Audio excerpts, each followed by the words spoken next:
Listo.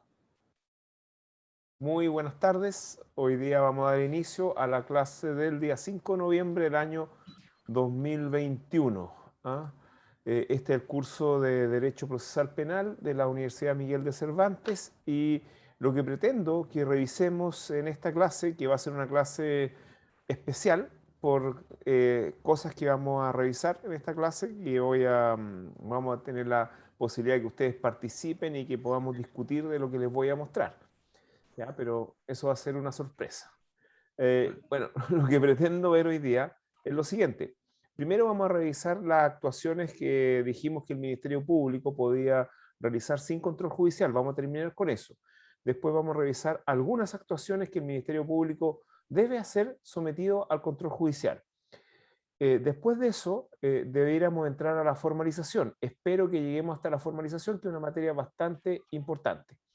No sé si llegaremos a la formalización, si no lo dejamos para la próxima clase y recuerden que voy a hacer unas cápsulas que ustedes van a poder apreciar en el canal de YouTube, ¿ya? Entonces, para que vamos avanzando más rápido. Dicho esto, ¿alguna duda, alguna consulta antes de empezar?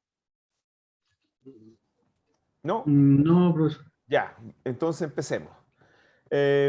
Bueno, lo que vamos a revisar en primer término son dos actuaciones que puede hacer la policía sin control jurisdiccional, sin control de juez de garantía e incluso sin autorización del fiscal. Estas dos actuaciones son el denominado control de identidad que está regulado en el artículo 85 del Código Procesal Penal. Si ustedes se revisan ese artículo 85, es uno de los artículos más largos del Código Procesal Penal porque el control de identidad se estableció por el legislador en un solo artículo. No tiene mayores regulaciones más que ese artículo y lo demás es más bien marginal.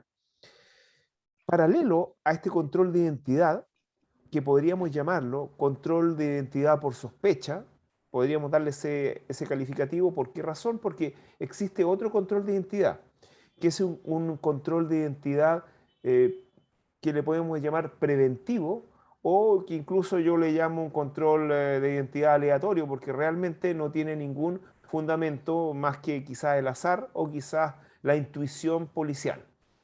Ese control de identidad preventivo se encuentra regulado en una ley especial, que es una ley bien especial porque es una ley que vino a modificar el Código Penal y el Código Procesal Penal el año 2016. Es la ley 20.931. Y precisamente el artículo 12 de esa ley, que empezó a regir el 5 de julio del año 2016, crea este control de identidad preventivo. Después ustedes podrán revisar o apreciar que entre el control de identidad, podríamos llamarlo del artículo 85 del Código Procesal Penal, o incluso podríamos llamarlo con antecedentes, existe diferencia con el control de identidad preventivo, que ya lo vamos a ver al final de que revisemos esta materia. Vamos entonces a revisar el control de identidad del artículo 85 del Código Procesal Penal. Lo primero que podríamos decir a manera de introducción es que antes de la vigencia del Código Procesal Penal, nuestro Código de Procedimiento Penal establecía la llamada detención por sospecha, que es algo que quizá ustedes, los más que tienen más edad, pueden haber conocido.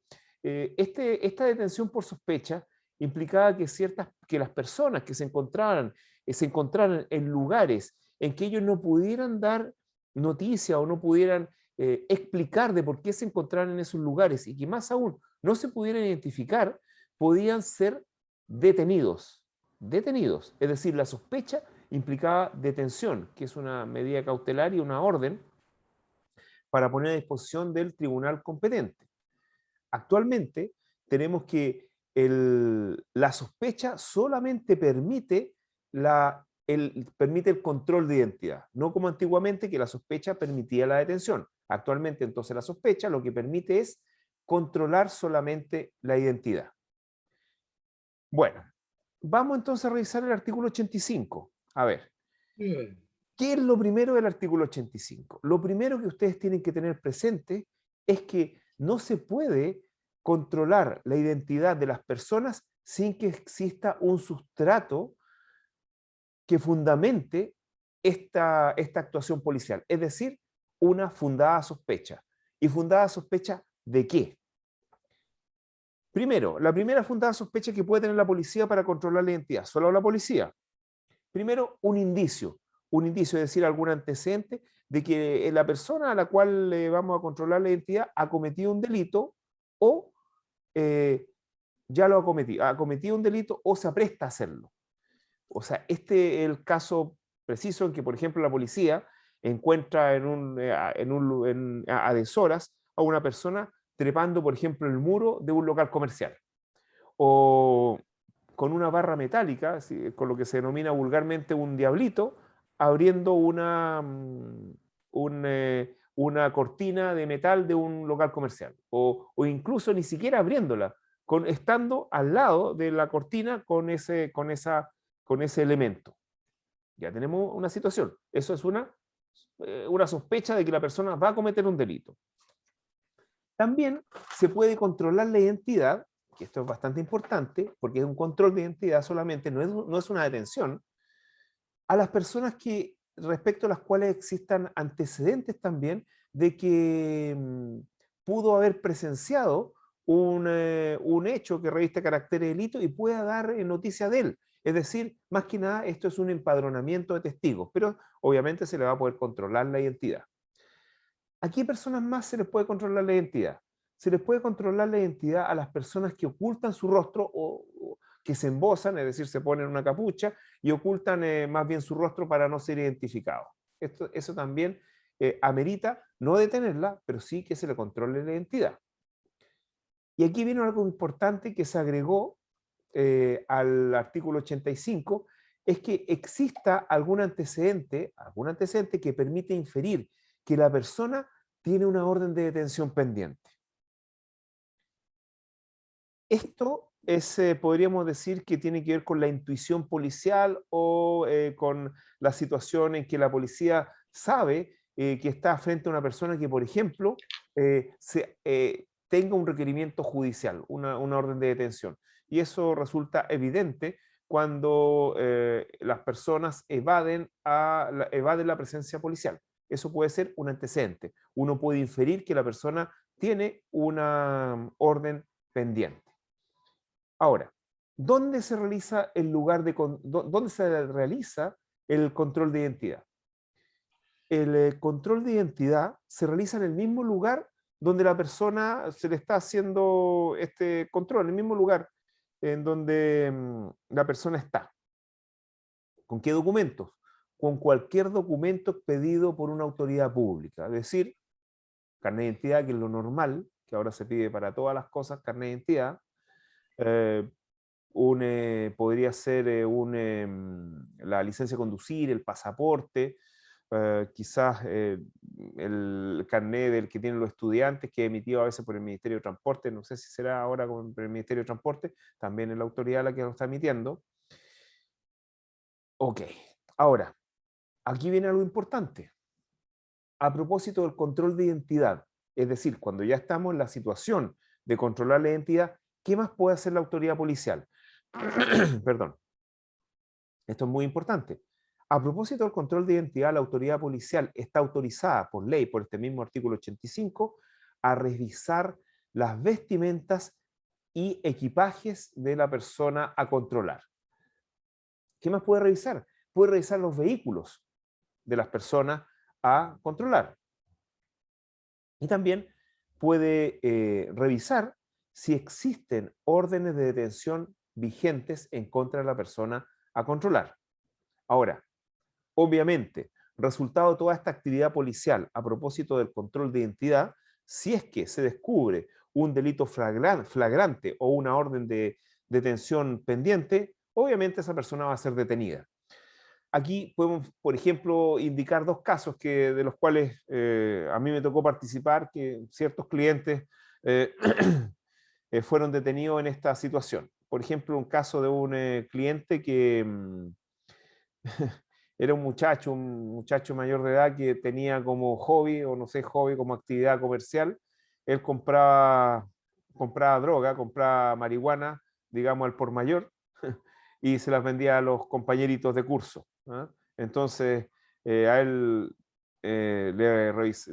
revisaron la identidad, le registraron la identidad y a propósito de eso le revisaron las vestimentas y obviamente le encontraron droga y fue detenido. Ahí tienen un caso. El otro caso que me tocó ver en una audiencia fue que un tipo huía, o sea, más que huir, al ver la presencia policial se puso nervioso y dio media vuelta y se fue. La policía vio esa actitud que era sospechosa porque puede inferir que tiene una orden de detención por huir de la autoridad y le controló la identidad y al controlar la identidad le revisó, le registró las vestimentas y tenía un arma de fuego en dichas vestimentas. También resultó detenido por delito flagrante, obviamente. Ahora, ¿qué pasa si es que es muy común realmente para las personas que no, que tratan, bueno, que son, que ejercen delitos habitualmente?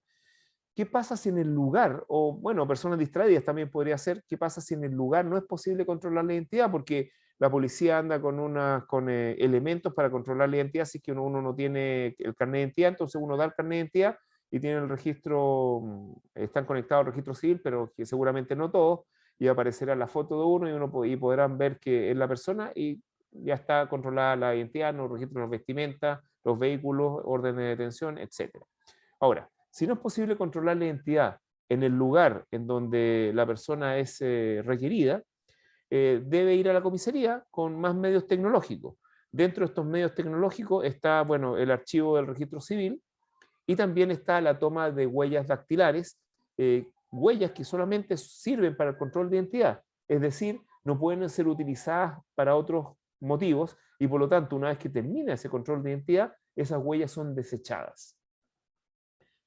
Ahora, si es que, o sea, ahora, ¿cuánto es el plazo que dura este control de identidad? El control de identidad no puede durar más de 8 horas, ya sea en el lugar donde está siendo requerida la persona o normalmente en el recinto policial. No más de 8 horas.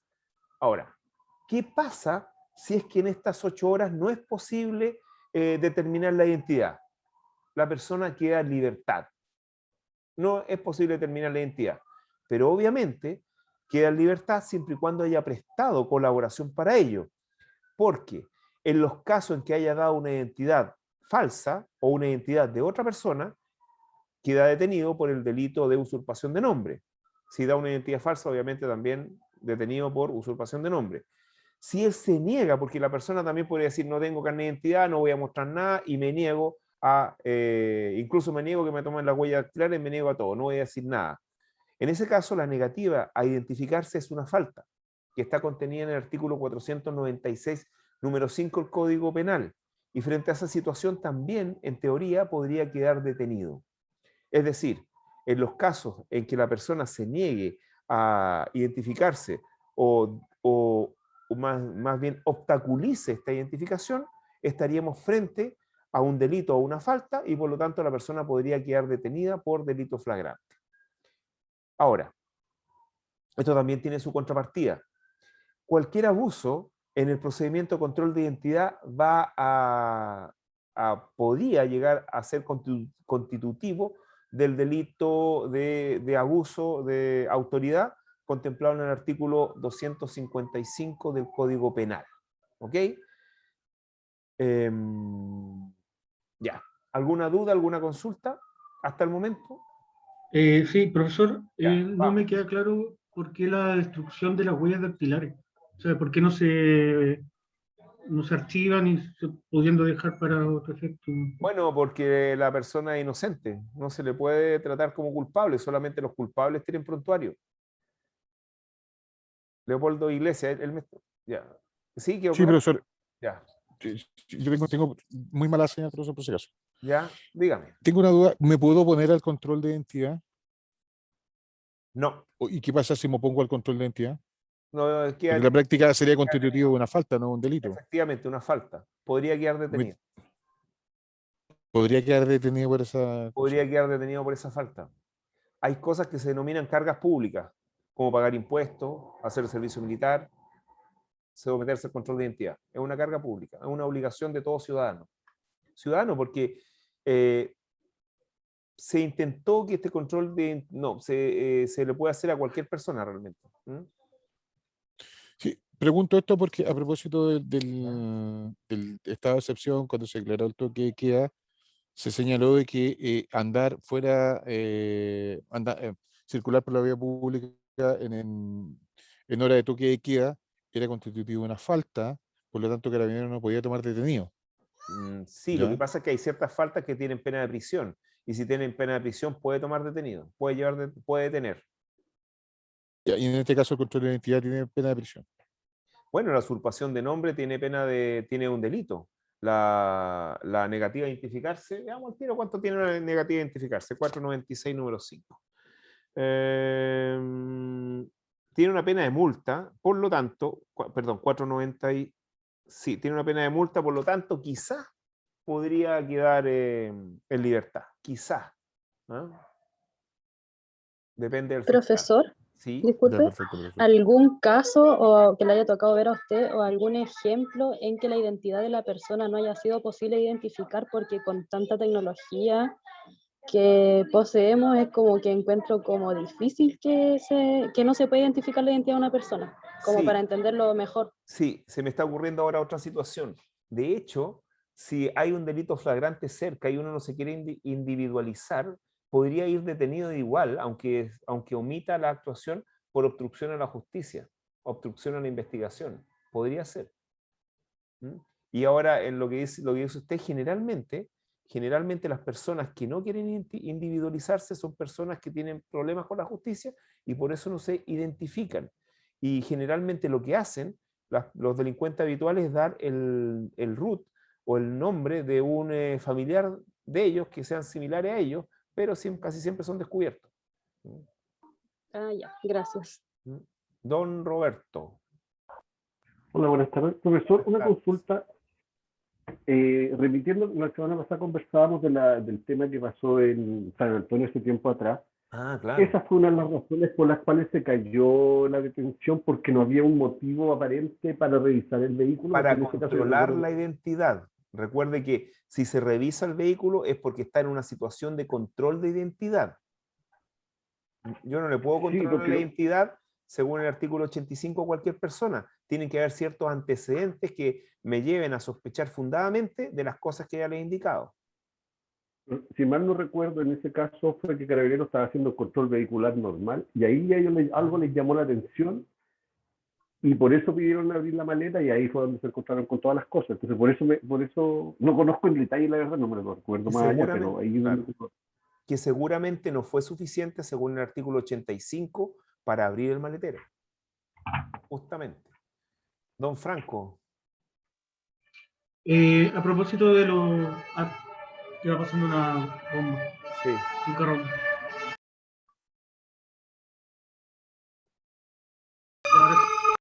A propósito de lo mismo que decía el compañero Roberto, pero ese carabinero tiene sospechas. ¿Por qué no va a ser, no va a ser suficiente? Porque no puede tener por sospecha, solamente puede controlar la identidad por sospecha. No, pero no habiendo detención. ¿Perdón? ¿Cómo? No sé si, no existiendo detención, no sé si me entiende. O No. sea, A ver. hay un control preventivo. No, pero todavía no hemos Eso pasado al no. control preventivo. Estamos solamente en el control de identidad del artículo 85. Bueno, entonces Si alguien tiene están una revisando. duda respecto al 85, me dice, y si no, seguimos con el control de identidad preventivo, que es lo que toca ahora. ¿Ya? ¿Alguien tiene una duda respecto del artículo 85? ¿No? Ya, entonces, vamos. Profesor, ¿Sí? perdón, solo una consulta respecto a lo mismo.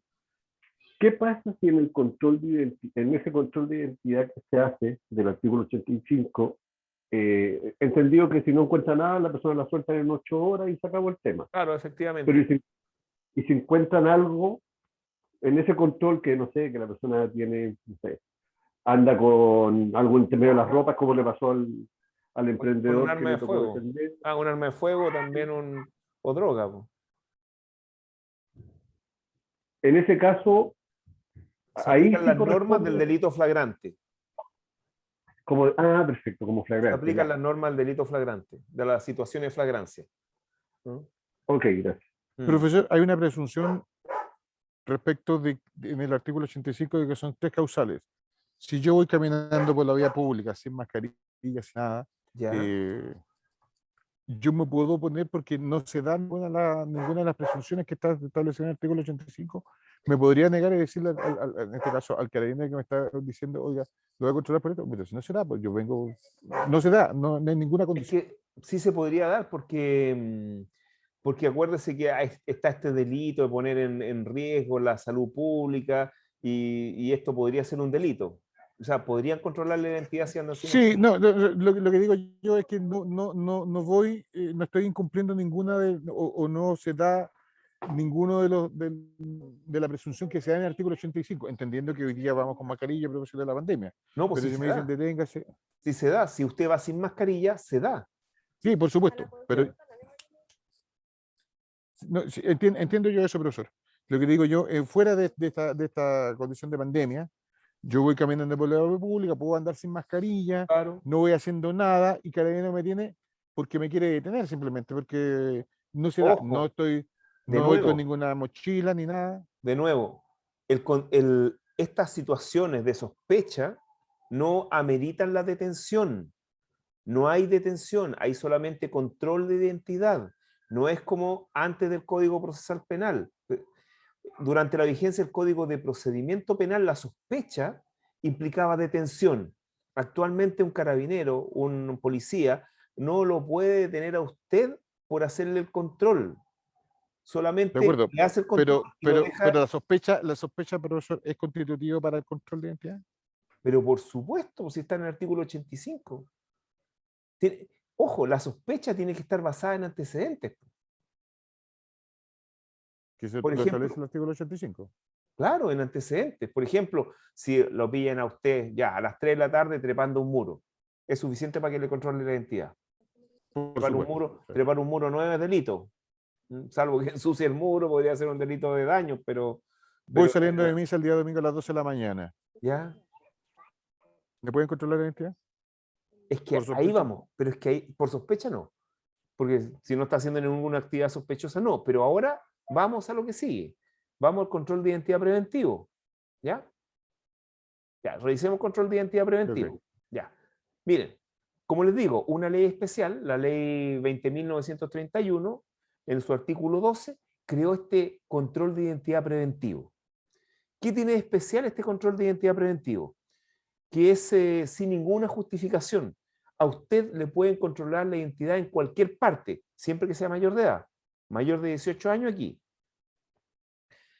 Entonces lo pueden controlar en cualquier parte siempre que sea una parte, un lugar público o un recinto privado, pero de libre acceso al público. En cualquier parte. ¿Ya? Sin ninguna sospecha. Eso sí, bueno, solamente la policía tiene que hacerlo. Cuando lo hace la policía, tiene que identificarse. Usted le puede pedir la identificación y anotar la identificación o sacarle una foto, no sé, a la placa. Hay una obligación de que la policía tenga que identificarse. Se hace en el lugar en donde está la persona y no en otro lugar. Y el periodo máximo es 1 hora. Si no se logra identificar en 1 hora en ese lugar, la persona puede seguir circulando libremente. Y a propósito de este control de identidad preventivo, no se le puede ni controlar órdenes de detención, ni tampoco revisar vestimentas, ni vehículos motorizados, ni nada. ¿Mm? ¿Sí? Profesor, ¿qué pasa en el caso de que la persona que está Perdón, haciendo... me equivoqué en una cuestión. Sí, lo único que le pueden hacer es controlar si tiene orden de detención. Es lo único que puede hacer, pero revisar nada. Eso, ahí está bien. La consulta. Ujú. Dígame. Ya, parece que iba a hablar el señor Mora primero. Roberto Mora. Sí, Hay solo era varios una ahí. consulta. ¿Qué pasa si la persona era un menor de edad No se puede. y no tiene COVID? No se puede. pero hay Los menores de edad no se veces puede. Se trató a principios de 2019, como aparece en el apunte, de introducir una norma para que los menores de edad pudieran ser controlados preventivamente, pero no se puede. Solamente mayores de edad. ¿Qué diferencia? ¿Cómo uno Perdón. Le voy a pedir que Duda, levante no. la mano. Que levante la mano. Entonces, don Franco levantó la mano. Ya, don Franco, dígame.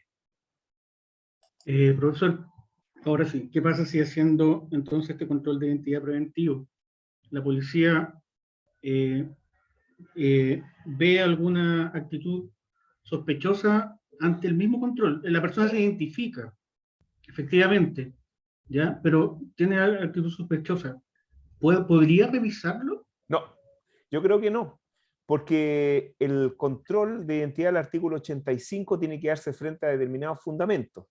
Y esos fundamentos no se tuvieron en vista al controlar la identidad de manera preventiva. Yo creo que no.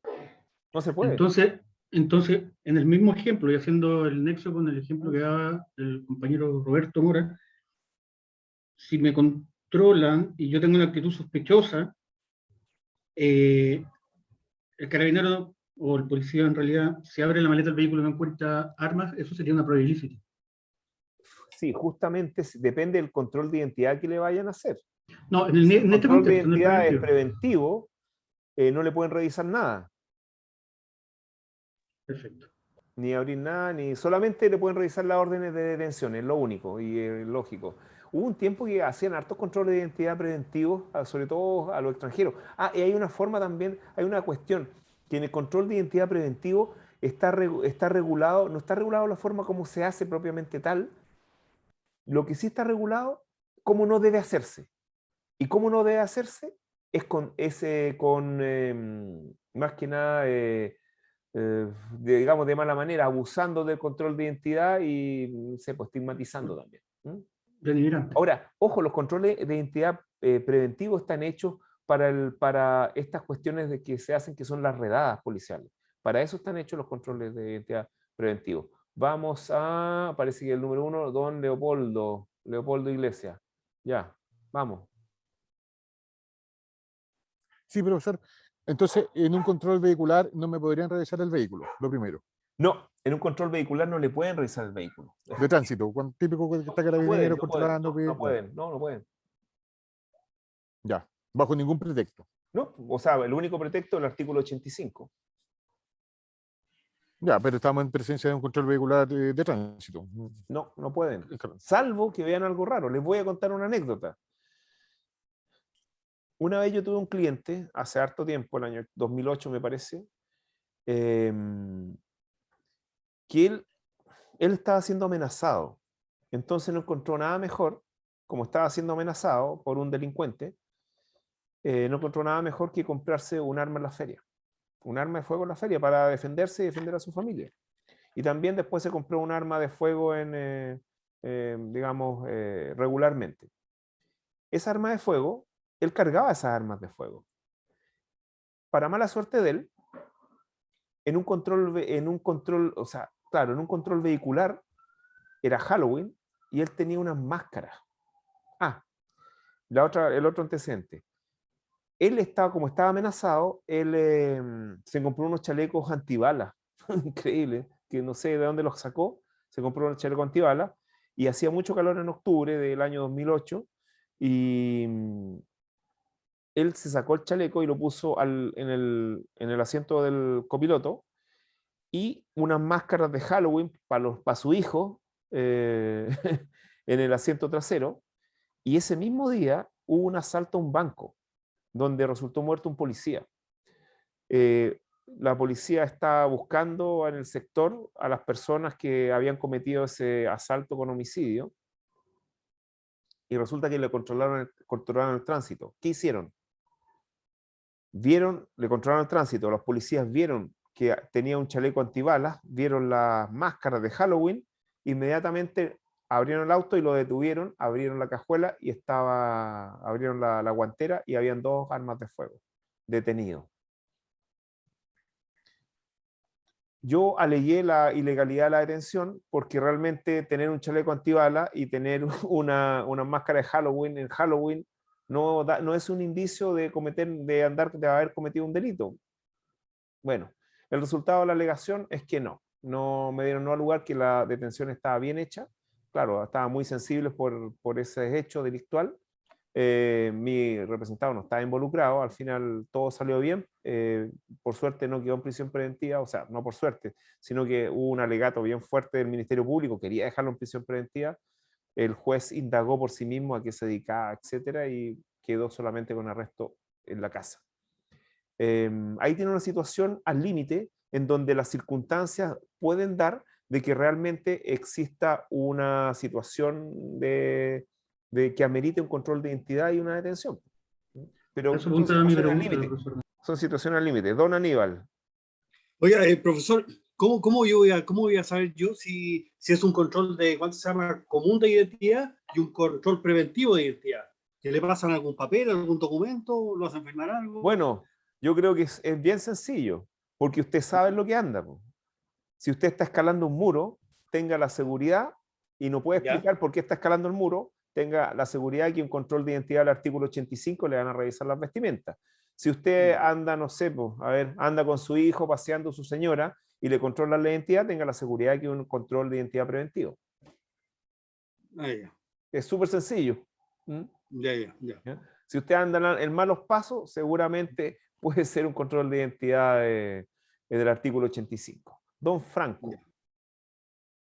Ya. Profesor, solo para cerrar mi duda, ¿Sí? entonces no basta una mera sospecha, sino que tiene que ser un hecho evidente para que ese control No, de identidad preventivo. basta una sospecha de esas situaciones que están relatadas en el artículo 85.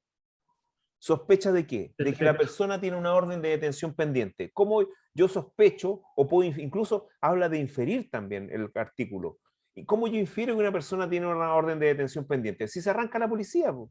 Si me ve, se pone pálido y se arranca y da media vuelta, le puedo controlar la identidad, pero no lo puedo detener, le puedo controlar la identidad.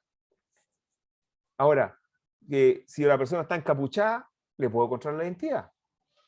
Si la persona está cerca de un lugar donde se acaba de cometer un delito, le puedo controlar la identidad. Más bien como testigo, le puedo controlar la identidad. Son las situaciones del artículo 85. Don Roberto.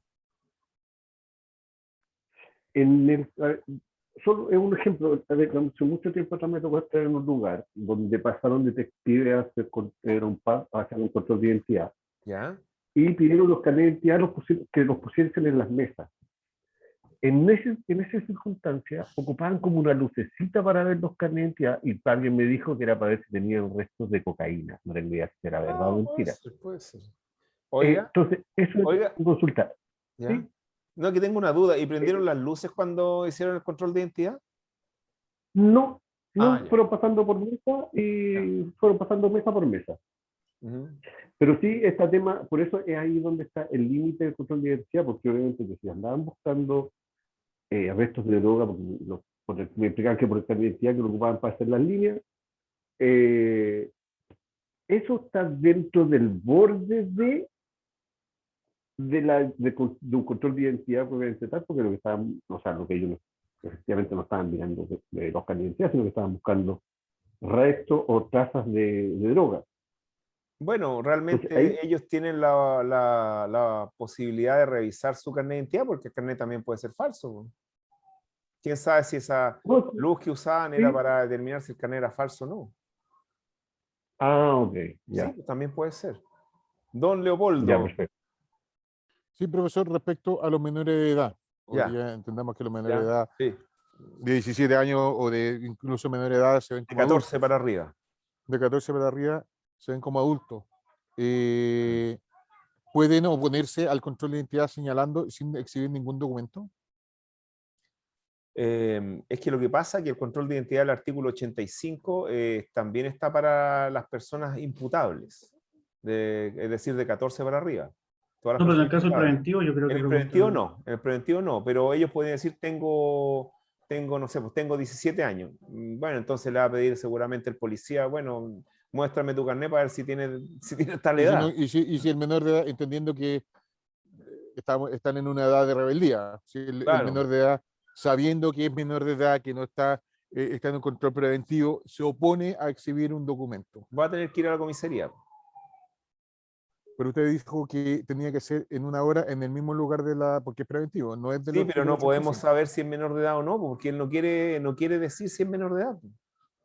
Ahora, si el muchacho es, no sé, pues, tiene 10 años, obviamente, no sé, pues tuviera, no sé, pues tuviera Ya, 17 años y en- representa 15 o representa 13, porque ahí obviamente todo esto es en los hechos. Miren, todo lo que yo le estoy diciendo, la policía tiene que discernirlo en el lugar de los hechos. O sea, un trabajo bien, bien protocolizado. Ahora, es súper todo- complejo.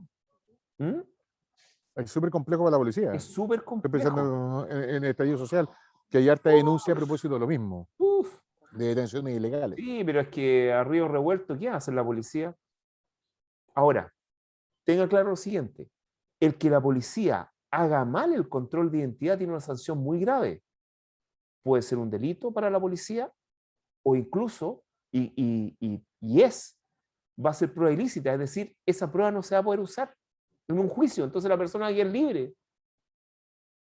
Entonces son bastante las consecuencias que tienen en el hacer un control de identidad de forma irregular. Así que esto no sale gratuito a la policía. Don Franco. Profesor, es del caso de los controles de tránsito, en el contexto de la ley de tránsito, ¿no? Eh, y a propósito del tema de los Uber, yo conversando con conductores, muchas veces dicen que los policías les piden los celulares, los móviles, o al pasajero o al conductor. No pueden, no pueden, no pueden. No están habilitados para eso. Ya, ¿Mm? perfecto. ¿Estamos bien? Sí, por mi parte, eso, profesor. Ya. Vamos a ver ahora, vamos a hacer una actividad. ¿Les parece o no? Ya que le interesa tanto esto del control de identidad. Miren, si uno llega a su casa como debe ser, a las 6 de la tarde, y no sale más de su casa a las 6 de la tarde, no le va a pasar nada. ¿Mm? Pero no, ¿cómo? De Eso hecho, es realmente cierto, sí, de porque hecho. si me permite, yo creo que todos los que andamos entre los 40 y 50 años, cuando andábamos tarde en la noche caminando porque no había micro, de repente pasaban los carabineros y se paraban y a ver usted, carnet, en aquella Claro, época. que si no detenido. ¿Mm? Incluso la vestimenta, cualquier cosa. La regla del Código de Procedimiento Penal era bien discriminatoria. Bueno, pero era más que discriminatoria, era para otra sociedad, pues, una sociedad menos civilizada, podríamos ser, o menos respetuosa de las normas sociales. Que el que estuviera en un lugar a deshoras y más aún no pudiera dar explicación de por qué está en ese lugar, detenido. El instinto de los policías, en este caso el policía más viejo, tenía razón. ¿Tenía razón de qué? ¿Por qué tenía razón? Si tenía una multa impaga, no le podía revisar el auto. Ah, Sí, pues. El policía sí. hizo digamos, ¿cómo podemos decir? Eh, Torció el sentido de la ley, porque no olía a marihuana. Él dijo que olía a marihuana para poder revisar el auto, porque tenía la tincada que había algo en el auto. Actualmente hay fallos de la Corte Suprema que dicen que el olor a marihuana no es indicio suficiente para, por ejemplo, para detener por delito flagrante. Quizás sí para controlar la identidad. Ya, vamos a empezar con don Roberto. Ahí hubieron, bueno, la primera parte cuando salieron corriendo detrás de una persona. O sea, era raro porque los tipos en ningún momento se identificaron como policías, por lo tanto, el otro sí salió corriendo. Ya, el primer Uno podría caso. decir, Ya, el primer caso. en el primer caso, el tipo sale corriendo efectivamente, pero en ningún momento se identificaron como policías. Por lo tanto, que podría uno decir que era lo que estábamos hablando antes, el tema de las personas que arrancan, se hacen los locos cuando pasa la policía o son nerviosos. El tipo estaba arrancando de alguien que lo seguía, no había otra cosa. Y Justamente. después, Lo y podían después asaltar, po, lo podían estar asaltando. podría haber asaltado, o estaba arrancando de alguien que lo había amenazado antes, no sé, cualquier cosa. Si uno Y llega a las por, 6 de la mañana y hay dos personas que lo miran y lo empiezan a seguir, podría ser un asalto, podría ser. por supuesto, Pero durante la persecución después pasa algo. Ven que mete a un basurero algo que parece un arma de fuego. Entonces, pues la cuestión se complica. Y ese es el problema del trabajo policial, que la cuestión después se complica. puede ser que los policías tengan la intuición, pero no están en una situación ni de flagrancia, ni situación de control de identidad, ni nada. Pero después, a medida que va avanzando todo esto, la persecución o lo que sea, aparecen delitos. ¿Ven? Entonces ahí se complica. Don Rolando. Hola, profesor, buenas tardes. Hola, ¿qué tal? Buenas tardes. Muy bien, muchas gracias. Respecto al segundo caso que vimos, Ujú. es evidente que el policía mayor, el oficial de copiloto, de alguna manera busca una justificación para detenerlo. No, busca una Eh, justificación para revisar la camioneta. Porque, claro, ¿para qué estamos con la cera? A ver, a ver. finalmente la detención Espera un poquito, espera buscaba, un poco, tenía eso como objetivo. pero espera un poco, mire. A Probably ver. got more inside. You want me to check inside? Do it. I don't know. Just driving, you know? Just drive.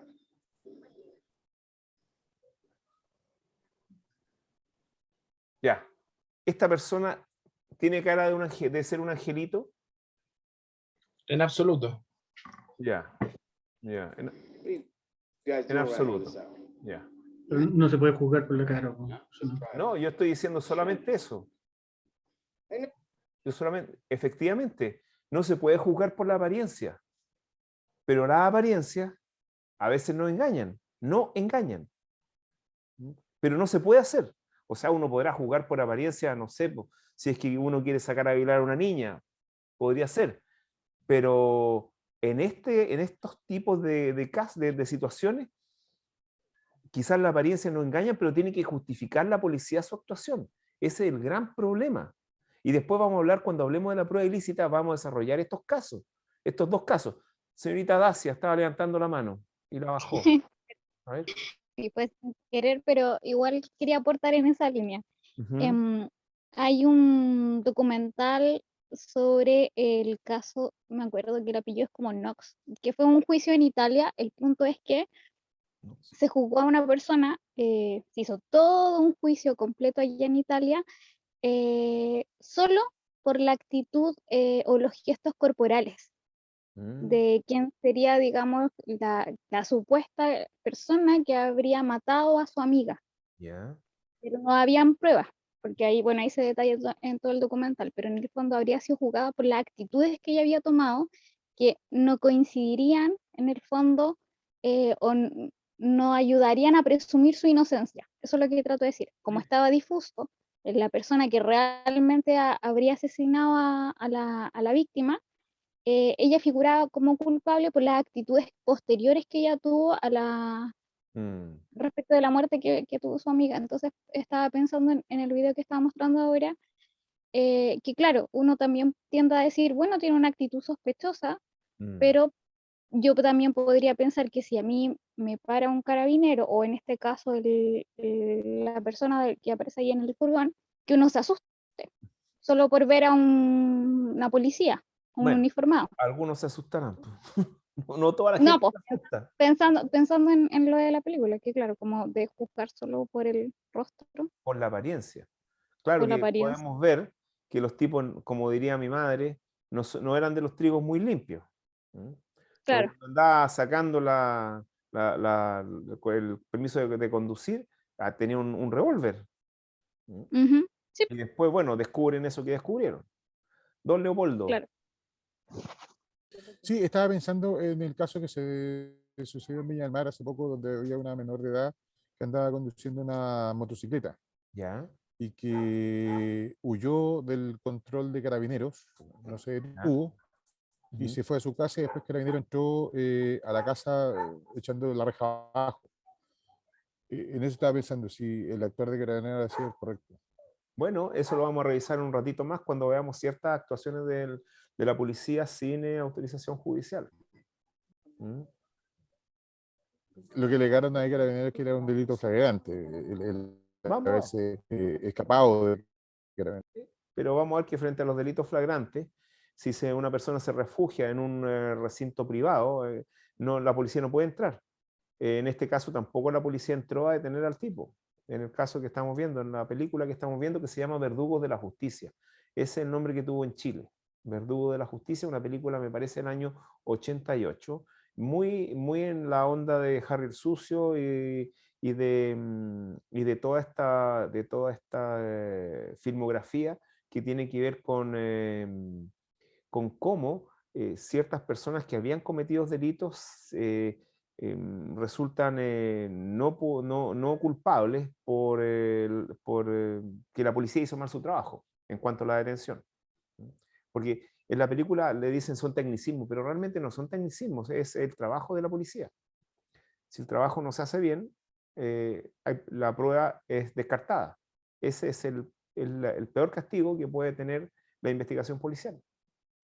Que la prueba recogida para imputar sea declarada inadmisible por ilicitud. ¿Alguna otra consulta, alguna cosa que le haya parecido?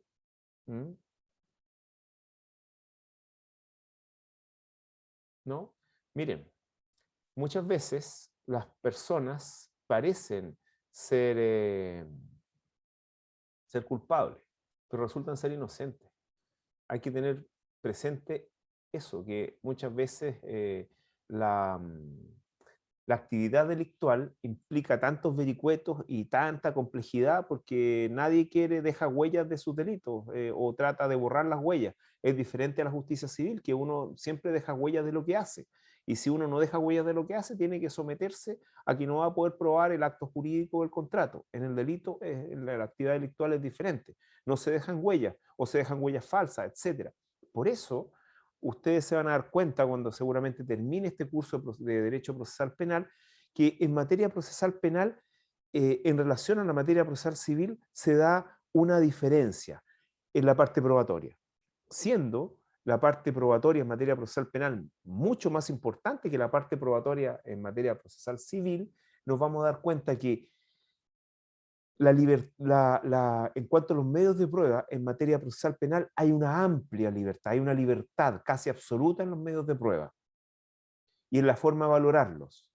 Sin embargo, para llegar a la convicción, la vara es muy alta que tiene que superar el acusador, que tiene que ser más allá de toda duda razonable.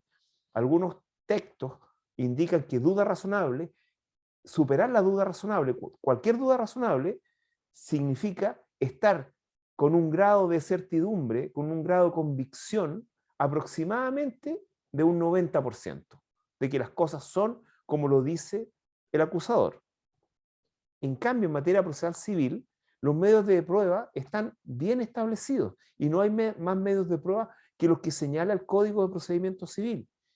Pero la convicción a la cual tiene que arribarse en cuanto a certeza para condenar es del 50+1. ¿Se dan cuenta? Es menos el grado de convicción a la cual tiene que arribar el juzgador para llegar a la certeza de una condena civil en relación a la alta probabilidad de que se den la situación o los hechos como lo ha planteado el acusador, de un 90% en el caso de la materia procesal penal.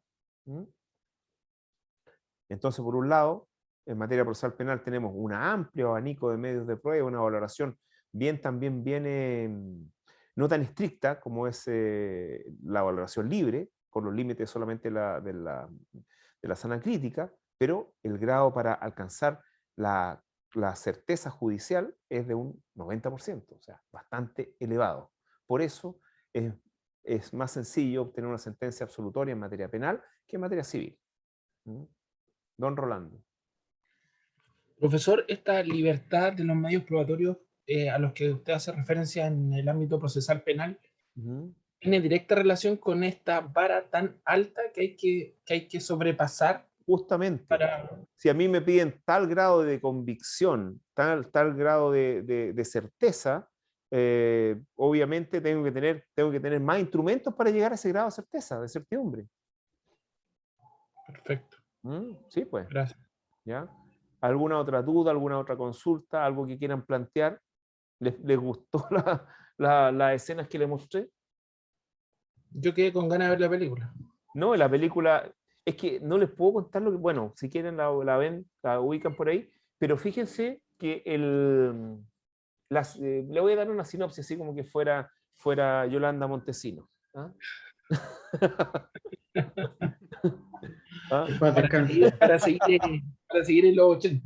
Claro, o como, no sé, pues ya actualmente no hay críticos de cine, pues, no sé, en el 13 parece que hay un crítico de cine, pero ya como que fuera un crítico, como que fuera como Ítalo Pasalacqua. ¿Ah? Ya, esta película, en esta película, al igual que en una película de Harry el Sucio que se llama Magnum 44, los policías y jueces, hay policías y jueces, se dan cuenta que hay muchas personas que han cometido delitos bastante horrendos, como son relatados al principio, este sujeto que habría matado a ancianas para robarle su jubilación, como este sujeto que mata a niños y que vamos a ver que los niños también los explotaba sexualmente. Quedan impunes porque la policía no hizo bien su trabajo, porque hay pruebas ilícitas, etc. Entonces se unen policías con jueces. ¿Para qué? ¿Los jueces para qué? Eligen casos. Los jueces, cada uno lleva un caso. Mira, aquí no se logró, pero yo creo que es culpable. Y ellos mismos hacen un juicio, un simulacro juicio, y si llegan a la convicción de que es culpable, le ordenan a esta asociación ilícita de policías que ejecuten a esas personas. Esa es la trama de la película, ¿ya? Para que sepan, de eso se trata. Y no les voy a decir si estos sujetos eran culpables o inocentes, porque ahí verán ustedes la película. Yo solamente les voy a mostrar pedazos de la película que tienen que ver con este curso. Lo próximo que vamos a ver de esa película va a ser cuando revisemos la prueba ilícita, ¿ya? ¿Qué pasó con esas actuaciones en las audiencias preparatorias? ¿Ya? Sí, tiene bastante que ver con el guión de El Vengador Anónimo, de Charles Bronson, también película ochentera gringa. Sabe que también es El Vengador Anónimo, sí, lo vamos a ver. Vamos a Un ver. policía que ejecutaba violadores, maltratadores de mujeres, explotadores sexuales. Claro. ¿Y qué pasa si son inocentes? No sé, pero a Charles Bronson yo no le iba, Hay, no le iba a reprochar nada a Charles Bronson con ese bigote claro, sí, bueno, sí, gigante que tenía. claro. Ya pues, vamos a hacer un alto. Si es que ustedes no me quieren decir nada más, vamos a hacer un alto y vamos a volver en 15 minutos. ¿Les parece? Listo, Ya, profesor. Ya, 15 minutos. Y nos volvemos a ver. Vamos a parar. Vamos a pausar esto. Bueno, seguimos ahora. Miren, en esta segunda parte de la clase les voy a mostrar unas cartillas respecto del control de identidad del artículo 85 del Código Procesal Penal y el control de identidad preventivo. ¿Ya? A ver. A ver. Ya. Ah, perdón. Eso no es. No, eso no. Dejar de compartir. No. Es este. Ahí está. ¿Lo están viendo o no? No se ve su imagen. No, ahora lo vamos a ver. Ya, ahí está. Ahora sí. Listo. ¿Qué es el control de identidad? ¿Ya? Este es el control. Esta cartilla la tengo en el Instagram. Ustedes la pueden revisar. Este es el control de identidad del artículo 85. Y ahí está toda digamos, está bastante resumido lo que es el control de identidad del artículo 85 con lo básico. Así que para que lo revisen, bueno, y va a quedar en la grabación, ustedes pueden detener la imagen y van a poder sacar esto. Ya. Es el control de identidad entonces del artículo 85. O sea, primero es una atribución que tiene solamente la policía frente a sospecha de la comisión de un delito, ocultamiento de identidad, esto se refiere a las personas que ocultan su identidad, su rostro principalmente, y también, o inferencia de tener una orden de detención pendiente, ¿no? O también que la persona puede ser testigo y dar datos de algún hecho que revista carácter de delito. Dados los casos anteriores, las situaciones anteriores, se puede hacer todo lo que ya hemos dicho en clase, y también que jamás se puede, o sea, jamás por el control de identidad la persona va a ser detenida, sino que estamos hablando de que la detención procede después, ya no existe la detención por sospecha, ¿no? Bueno, todas esas cosas que ya explicamos.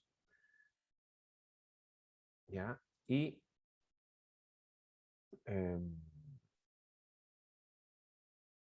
Y este es el preventivo. Este es el control de identidad preventivo. Que ya también hablamos de él, se encuentra regulado en una ley especial. Solamente se le puede hacer a personas mayores de edad. Solamente el control se realiza en el lugar donde la persona es requerida. Si es que en una hora no se logra comprobar identidad, bueno, se le deja libre, o sea, más que libre, se le deja seguir su camino. No está reglamentado en cuanto a cómo se hace, pero sí cómo no puede hacerse. Que no puede, no solamente se hace en lugares de libre acceso al público, tampoco puede durar más de una hora y bueno, no se puede revisar ni las vestimentas, ni el equipaje, ni nada, solamente controlar si tienen orden de detención pendiente. ¿Ok? Eso sería. Ya. Ya. Entonces, vamos a revisar ahora las actuaciones de ciertas actuaciones del Ministerio Público sujetas a un control jurisdiccional. Antes de seguir con esto, ¿alguna duda, alguna consulta? ¿No? Ok. Ya, a ver. Vamos a ver primero lo que se denomina el forzamiento de la formalización. ¿Qué significa esto? Estamos un poquito adelantando materia. Esto significa que es posible, la pregunta que queremos resolver es si es posible que el Ministerio Público sea forzado a formalizar a una persona. La respuesta es sí, sí puede. El juez de garantía puede, a requerimiento del imputado, hacer dos cosas. Primero, que se cite una audiencia judicial para que el Ministerio Público comunique los hechos por los cuales se investiga al imputado. Y lo segundo, puede pedir un plazo, o mejor dicho, el imputado le puede pedir al juez de garantía que le pida un plazo al fiscal para que lo formalice. ¿Qué situación está resguardando aquí el juez de garantía? Lo que pasa es que todavía no hemos visto esto, pero la investigación se divide en investigación deformalizada e investigación formalizada. La investigación deformalizada es aquella en donde no ha habido un acto por parte del Ministerio Público, que es la formalización de la investigación. ¿Qué importancia tiene que exista este acto denominado formalización de la investigación? La importancia es que bueno, no una de la importancia y la más digamos, lo más trascendente, es que hay un plazo acotado de investigación. Mientras no haya formalización de la investigación, el Ministerio Público podría seguir investigando sin plazo. Ahora, esto para cualquier persona que está siendo investigada y por lo tanto tiene la calidad de imputado por parte del Ministerio Público no es agradable. Entonces, frente a una investigación que está deformalizada, pero que le causa perjuicio al imputado, el imputado puede ejercer este derecho del artículo 186. Vamos a ver más adelante que el Ministerio Público no formaliza inmediatamente. El Ministerio Público formaliza solamente cuando tiene claro lo que va a hacer con el imputado y lo que va a hacer con la investigación.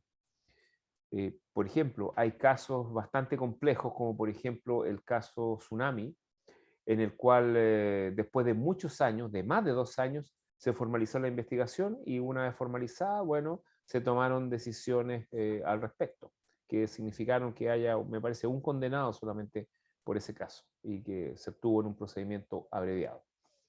¿Alguna duda respecto a este forzamiento de la formalización de la investigación por parte del Ministerio Público, que forzaba a formalizar? Sí, profesor, respecto ¿Ya? al perjuicio, eso tiene que ver con la propia investigación, que la investigación y lo que se está realizando le esté causando Sí, este perjuicio. A eso se refiere, ¿no? a eso se refiere, sí. En términos materiales, la investigación.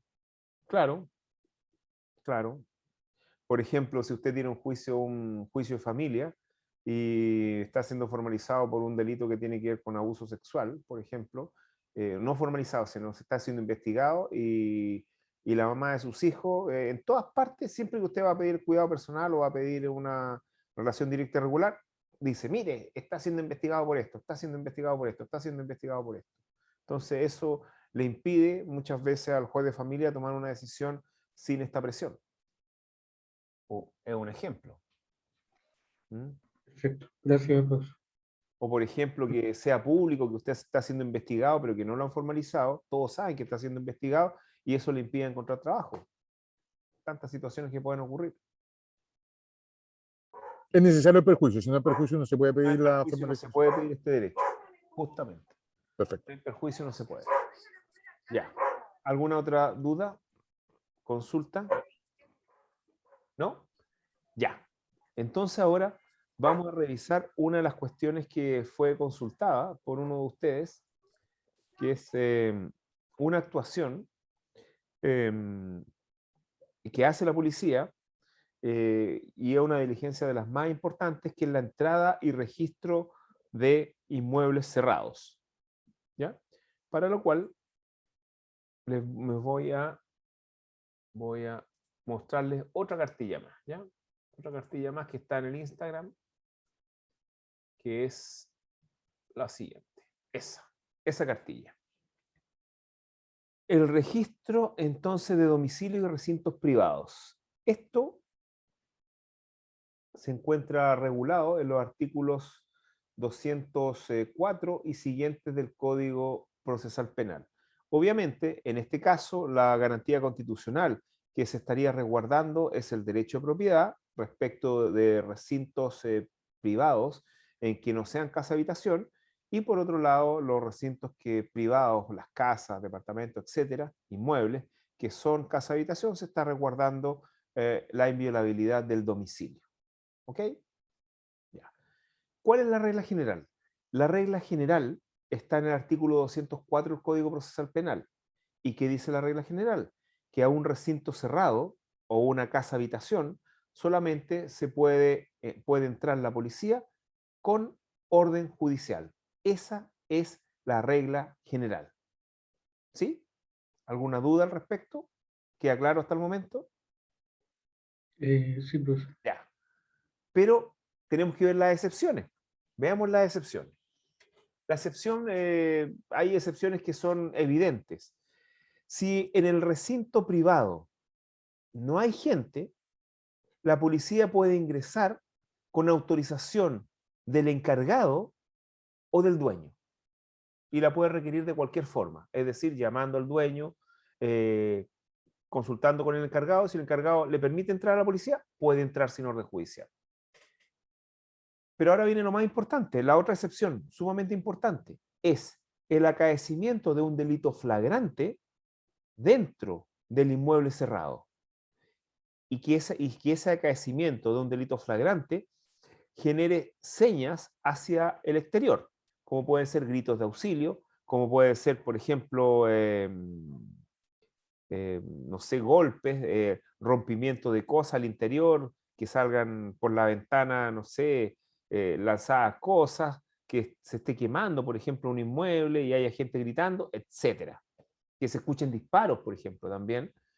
Y la otra excepción vinculada a esto tiene que ver con que hayan también elementos que hagan que uno pueda presumir o que también se pueda determinar, y siempre con señales hacia el exterior, de que se está tratando de eliminar prueba respecto que pueda ser inculpatoria. Esos son los dos elementos básicos, ¿no?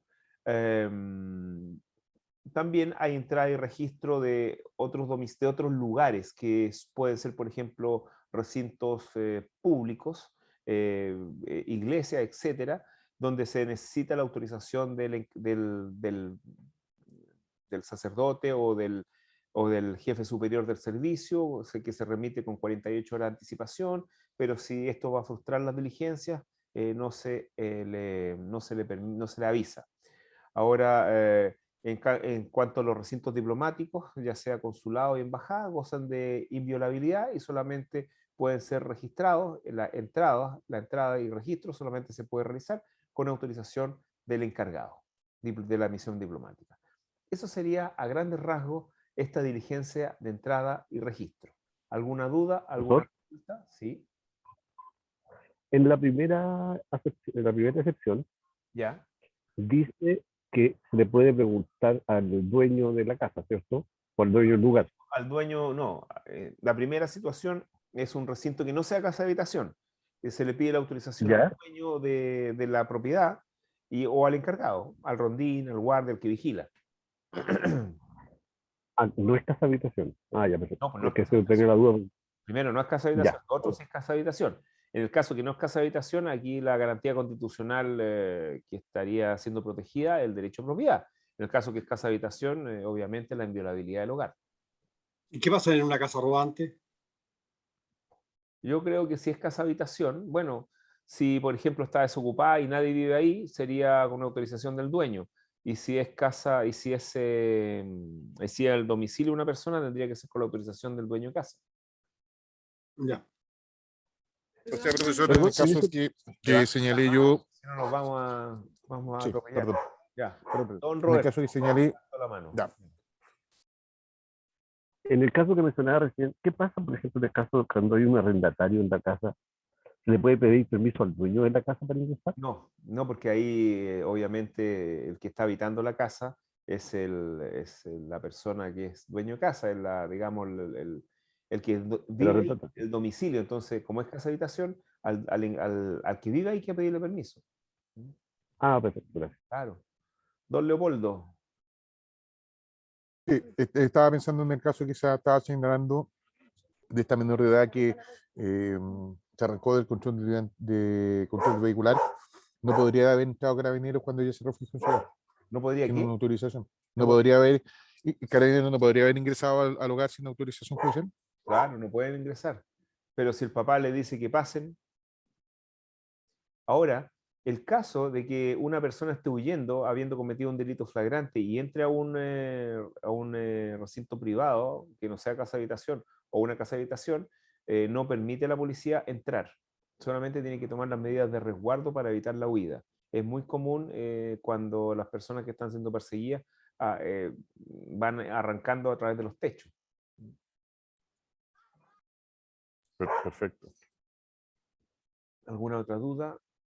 Esto está en el 204 y siguiente. El 204 contiene la regla general y el 205 y siguiente las excepciones. ¿No? Sigamos entonces.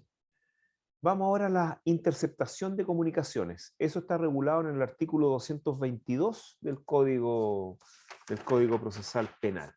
A ver, ¿qué pasa con la interceptación de las comunicaciones? Lo primero es que las comunicaciones son privadas, por lo tanto no pueden ser interceptadas. Si hay una interceptación que no está autorizada por un juez, el material recogido es ilícito, es decir, no puede ser usado en un juicio, y si ese material es divulgado, incluso se comete un delito, que es el delito del artículo 161, letra A del Código Penal, que tiene que ver con divulgar conversaciones privadas o comunicaciones privadas o documentos que han sido sacados de algún lugar. O sea, es delito em, el comunicar toda esta situación, el manifestarlo, es decir, el exhibirlo. No sé si ustedes se acuerdan de un caso que ocurrió hace muchos años en donde grabaron a un juez y esa grabación apareció con una cámara escondida y esa comunicación la divulgaron en un canal de televisión y fueron condenados por ese artículo varios de los periodistas ahí, menos el encargado de prensa, digamos el jefe de todos ellos, porque supone que él no sabía lo que estaban haciendo. El ¿Se caso acuerdan? del juez Calvo. Me ¿es ese, parece, profesor? sí, ese es. ¿Ah? Y el encargado de prensa del canal no le pasó nada porque dijo que no sabía. También tenemos el caso Piñera con Evelyn Matei. Sí, pero en ese tiempo no estaba el delito, no se había creado el delito. Después de eso Era se... con el código antiguo. Claro, el código antiguo no era delito. ¿Ah? No era delito en ese tiempo, el exhibir esto.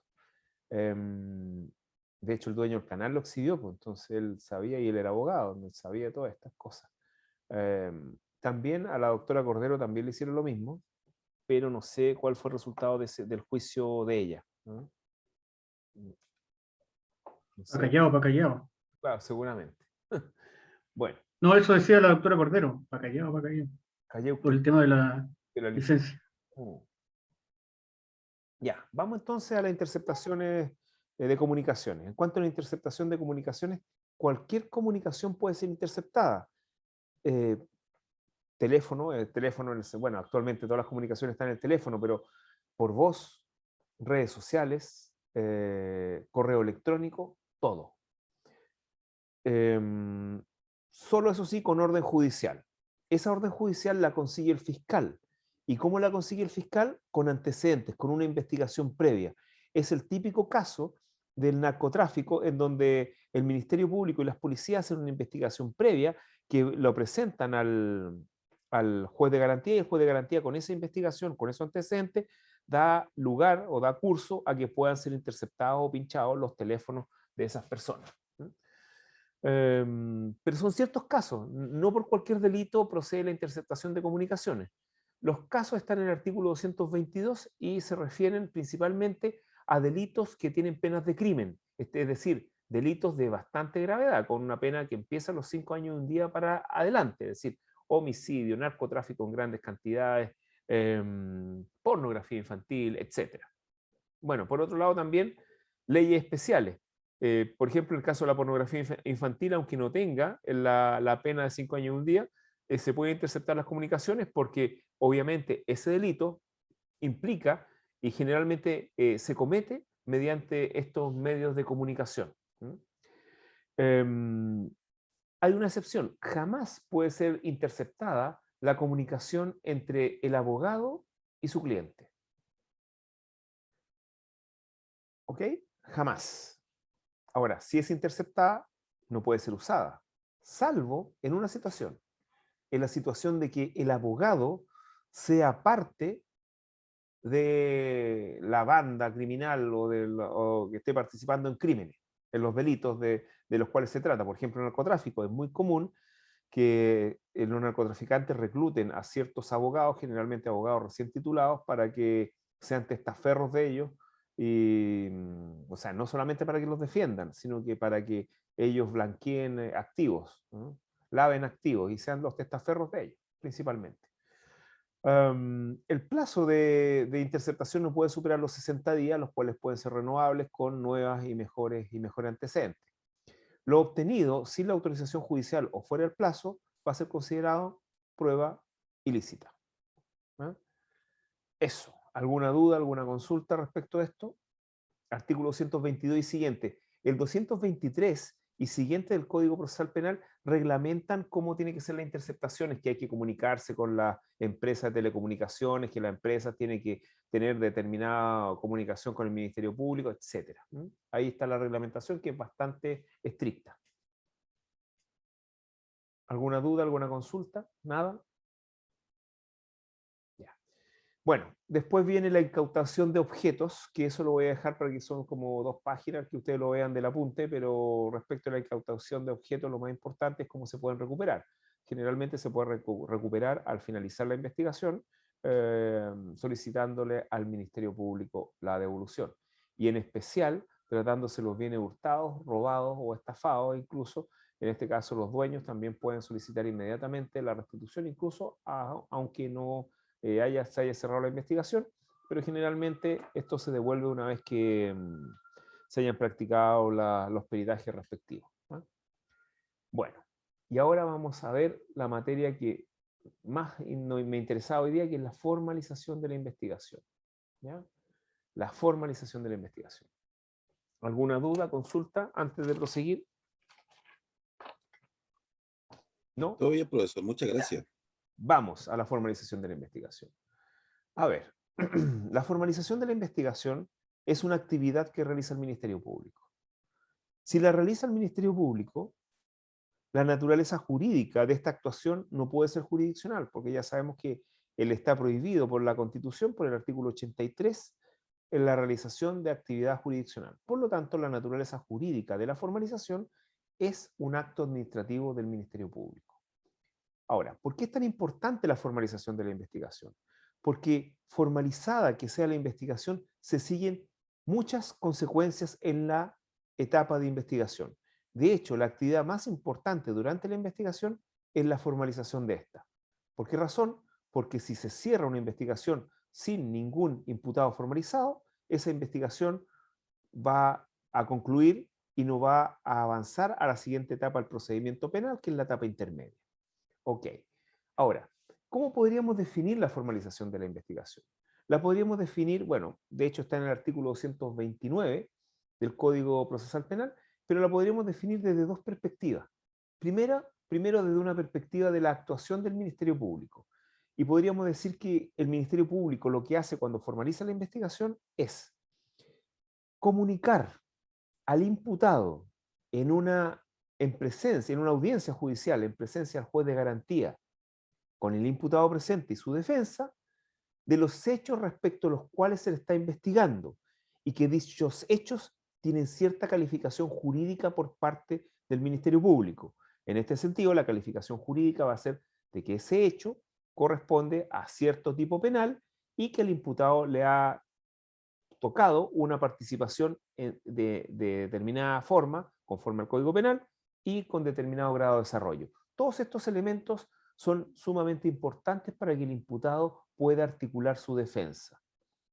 Y también son importantes para lo que vamos a ver después, que es el principio de congruencia. Vamos a ver que el principio de congruencia tiene que ver con los hechos que están siendo investigados. Es decir, los hechos que están siendo investigados, posteriormente, solamente por esos hechos se me puede acusar y posteriormente, respecto a solamente esos hechos, se me puede juzgar. Los hechos que no están en la formalización no podrán ser, digamos, materia de un proceso penal. Por eso es importante que cuando los hechos cambian, al imputado se le deba reformalizar. Ya. Esa es la primera perspectiva, la actuación del Ministerio Público, que tiene como sustrato, desde la perspectiva del imputado, el resguardar su derecho a la defensa. Porque yo no me puedo defender de lo que no conozco, pero una vez que ya conozco los hechos por los cuales me están investigando, ya sé de qué defenderme. Desde otra perspectiva, la formalización de la investigación es una audiencia judicial en la cual se le comunica al imputado esas situaciones que ya le he señalado, los hechos y su calificación jurídica. Pero es una audiencia judicial, eso significa que hay obligación de asistir por parte del imputado. Ya les dije que la función de la formalización de la investigación es resguardar el derecho de defensa al imputado y por otro lado resguardar y dar lugar y configurar lo que se denomina el principio de congruencia. Y ahora vamos a entrar un poquito al principio de congruencia. ¿Qué es lo que es el principio de congruencia? El principio de congruencia también tiene su sustrato en la defensa del imputado. ¿En qué sentido? En el sentido de que yo solamente debo defenderme de lo que conozco. ¿Y qué es lo que conozco? Conozco la formalización y conozco la acusación. No me puedo defender de un contenido fáctico que no se encuentre ni en la formalización ni en la acusación. Porque si ese contenido fáctico, es decir, esos hechos, no están en la formalización, yo como defensa no voy a poder pedirle diligencia al Ministerio Público para lograr mi defensa. Y si no están en la acusación, yo, defensa, tampoco voy a poder defenderme debidamente de los cargos que se me vayan a imputar y posteriormente yo no puedo ser condenado por algo que no conozco. No sé si entienden. Ahora, ¿qué dice el principio de congruencia? Dice lo siguiente. Dice, y está en el artículo 259, inciso final, dice que el contenido de la sentencia no puede sobrepasar el contenido de la acusación. Y a su vez, el contenido de la acusación no puede sobrepasar el contenido de la formalización. Ese es el principio de congruencia. Ahora, si a ustedes les parece tan extraño este principio, no es extraño, porque este principio también se encuentra en materia civil, en materia procesal civil, a propósito, y puede ser reclamado, a propósito del recurso de casación en la forma, cuando hablamos de la causal de ultra y extra repita. Justamente, eso mismo. Ahora, el principio de congruencia es un principio que no es absoluto. ¿En qué sentido? Por lo menos desde el punto de vista penal. En el sentido que es absoluto respecto de los hechos. ¿Qué significa eso? Significa que si yo acuso por esos hechos, después no se pueden cambiar esos hechos y tampoco me pueden condenar por otros hechos. Es absoluto. Pero de respecto del derecho no es absoluto. Es decir, podría pasar que el Ministerio Público a mí me acusara por el delito de por el delito culposo de homicidio, porque atropellé a una persona y le causé la muerte, y después el el tribunal oral en lo penal me pueda condenar por el manejo en estado de ebriedad causando la muerte. Pero para salvar la congruencia, es necesario que en los alegatos de apertura o incluso cerrado el juicio oral, el tribunal el tribunal oral en lo penal dé la posibilidad de que las partes aleguen respecto a la calificación jurídica de los hechos. Es decir, es posible ser condenado por un delito, por una calificación jurídica, mejor dicho, que no esté en la acusación con esta autorización que da el tribunal oral en lo penal. ¿Sí? ¿Alguna duda? ¿Alguna consulta? ¿Cuál era el artículo, profesor, que dijo? ¿Dónde está el principio de congruencia? 259, inciso final. Ahí se encuentra el principio de congruencia en materia procesal penal. Ya, don Leopoldo. Sí, a propósito de lo que estaba explicando de la formalización, me saltó una duda respecto a solicitar la formalización forzada. Ya. ¿La Fiscalía puede rechazar la formalización forzada? Bueno, mi respuesta es, si es que el juez la obliga, no puede. Porque estamos en un Estado de Derecho, donde en una república democrática la máxima autoridad es un juez, porque nadie, o los tribunales, porque nadie se puede sustraer a las decisiones de los tribunales. Nadie.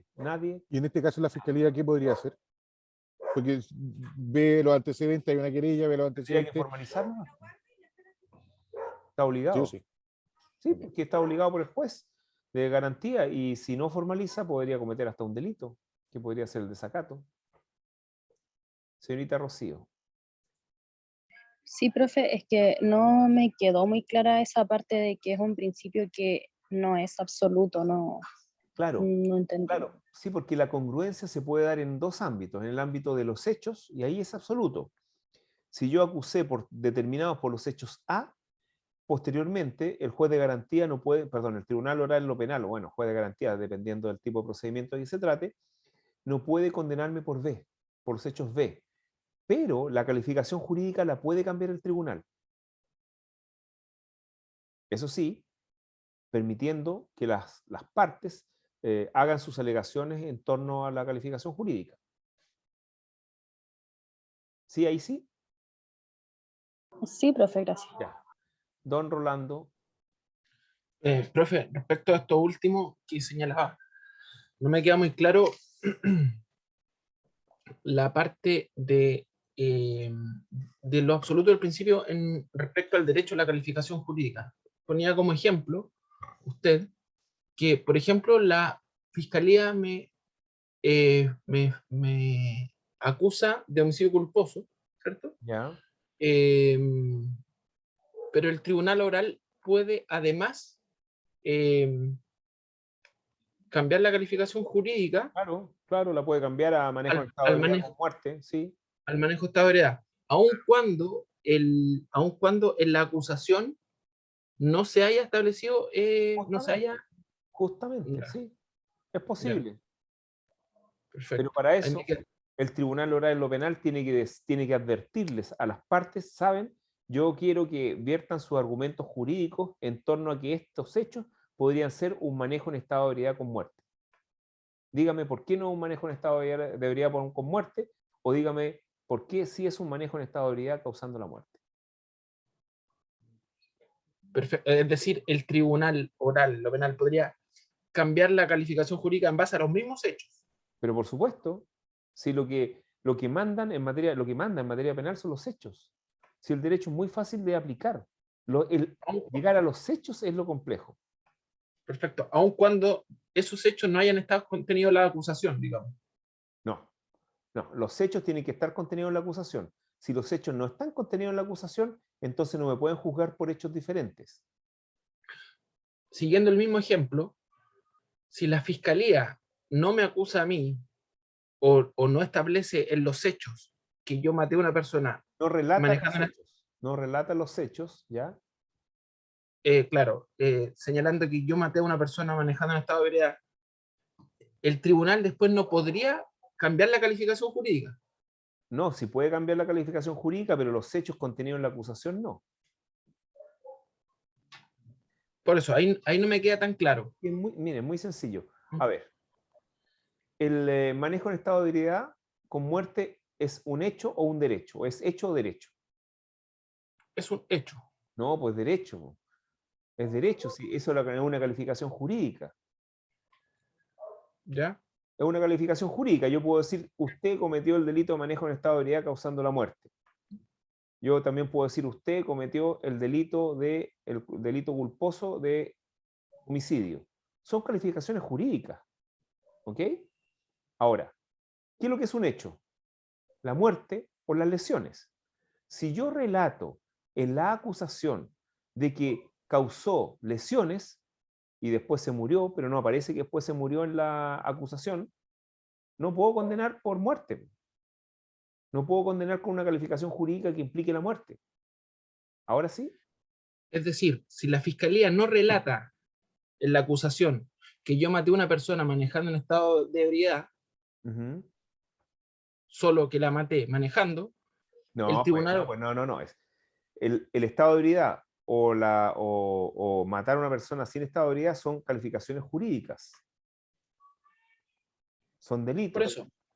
Por eso, si en los hechos la fiscalía no señala que yo manejaba en estado de ebriedad. Es que... No, que no se refiere a la consecuencia. Es un tipo. Por eso yo le puse el ejemplo con un hecho. Un hecho es la muerte o lesiones. Eso es un hecho. Si yo relato que solamente la persona tuvo lesiones, no me pueden condenar por una calificación jurídica que implique la muerte. ¿Ahí sí o no? Como en el caso Zamudio, profesor, que se formalizó por lesiones graves y al final tuvo que recalificar, Claro, hubo que reformalizar. Reformalizar por homicidio. Claro, claro, generalmente cuando la gente queda agonizando, primero se le formaliza por lesiones y si fallece posteriormente se le tiene que reformalizar por la muerte, porque si no se le reformaliza no lo puedo acusar por los hechos que son la muerte. ¿Ahí sí o no? Sí, profesor. Ahí sí, ahí está mejor. Ya. Don Leopoldo. Profesor, decía que el tribunal podría, advirtiendo a las partes para que aleguen, podría cambiar la calificación jurídica, ¿cierto? ¿Puedo yo como querellado o acusado, puedo pedir el cambio o solicitarle al tribunal oral en lo penal si cambia la calificación jurídica? Pero por supuesto, si usted con su defensa, usted puede decir, no, saben que estos hechos corresponden a este otro delito. Ya, perfecto. Por ejemplo, es muy común en los delitos sexuales que a veces la acusación es por violación, pero la defensa dice, no, pues aquí hubo estupro, por ejemplo. Y ahí cambia mucho la pena. Ya, perfecto, profesor.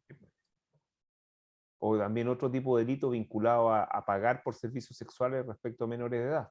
También ¿Y el tribunal está obligado a acoger esa solicitud? ¿O por lo menos estudiarla? Lo que pasa es que eso es un argumento de defensa. Ahí el tribunal oral en lo penal verá qué hace con ese argumento de defensa. Si es probado ese argumento de defensa, tendrá que fallar conforme a esa prueba. Ya, perfecto. Ya. ¿Alguien más? ¿No? Sí, sigamos. Ya. Ese entonces es el principio de congruencia. Bueno, que sea un acto, la formalización propio del Ministerio Público nos podría llevar a pensar si es posible que ese acto sea dejado sin efecto. A ver, ¿qué estoy diciendo con esto? Es posible que alguna autoridad o el propio juez se introduzca en esta facultad que tiene el Ministerio Público de formalizar, porque solamente el Ministerio Público puede formalizar y la oportunidad para hacerlo es la que dice el artículo 230, que es cuando lo considere oportuno, es decir, una facultad discrecional. ¿Es posible dejar sin efecto una formalización? La respuesta es sí. Y aplicando los principios generales, por ejemplo, de derecho administrativo, uno podría decir, y derecho constitucional, uno podría decir, en la medida de que el Ministerio Público salga de sus atribuciones con la formalización, podría esta formalización caer. ¿Qué casos son estos y que han ocurrido por lo demás? Son los casos en que, por ejemplo, en delitos tributarios, en que no ha habido una denuncia o querella nominada por parte del Servicio de Impuestos Internos, porque el Servicio de Impuestos Internos tiene la política tributaria, maneja la política tributaria, y dentro de la política tributaria está el llevar a juicio a las personas infractoras del Código Tributario o no. Y en los casos en que las denuncias no sean nominadas, la jurisprudencia ha indicado de que el Ministerio Público no puede formalizar a nadie. Solamente en las denuncias o querellas que sean nominadas, es posible que el Ministerio Público tenga competencia para formalizar la investigación respecto de esos imputados. ¿Ok? También, antes en la Ley de Violencia Intrafamiliar también existía esta posibilidad, en los casos del delito maltrato habitual, cuando era necesaria una condición de procesabilidad, que era la derivación que se hacía de la denuncia desde la justicia de familia a la fiscalía. Era necesaria la derivación, la calificación previa por parte del juez de familia de que estos hechos eran maltrato habitual. Actualmente, con la reforma que ha existido a la ley de tribunales, a la ley de violencia intrafamiliar, se puede iniciar directamente con una querella o una denuncia, este delito de maltrato habitual, esta investigación. Pero también a mí me tocó un caso en que yo dejé sin efecto una formalización, pero fíjense, quedó sin efecto la formalización más que nada porque ella había sido practicada ante un juez incompetente. O sea, por una razón formal, porque debió haberse presentado en otro tribunal y como se hizo en ese tribunal, quedó sin efecto la formalización, porque era necesario que el juez que estuviera presente en la formalización fuera competente, y ese juez se declaró incompetente. ¿Ven? Y se anuló, obviamente, esa actuación judicial y quedó sin efecto la formalización. Ok. Bueno, en cuanto a la oportunidad para formalizar, yo ya les dije que el artículo 230 del Código Procesal Penal le da esta facultad discrecional al Ministerio Público de formalizar cuando lo estime oportuno. Y bueno, la próxima pregunta es, o la próxima materia a desarrollar es cuándo lo estima oportuno. Y generalmente el Ministerio Público estima oportuno formalizar la investigación cuando ya sabe los pasos que va a seguir en esa investigación en cuanto al tiempo en que se va a demorar, en cuanto a las diligencias que le faltan y en cuanto al futuro del imputado. Me explico. Si el Ministerio Público ya tiene la mayoría de los antecedentes para llevar a juicio a un imputado y le falta solamente muy poco para completar su investigación, formaliza la investigación. ¿Por qué razón? Porque cuando formaliza la investigación ocurren varias cosas. Son varios los efectos que se producen.